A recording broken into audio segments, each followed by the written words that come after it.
Every time a tree breathes, it's sucking carbon out of the atmosphere.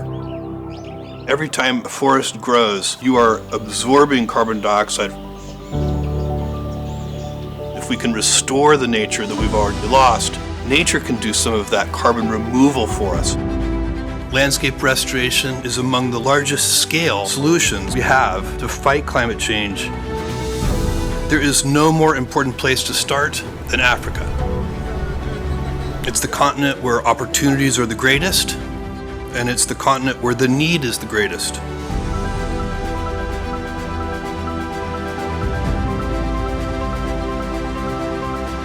Landscape restoration brings better yields for farmers and harvests that are more resilient to drought and heat. It brings more jobs, more food security, more economic development.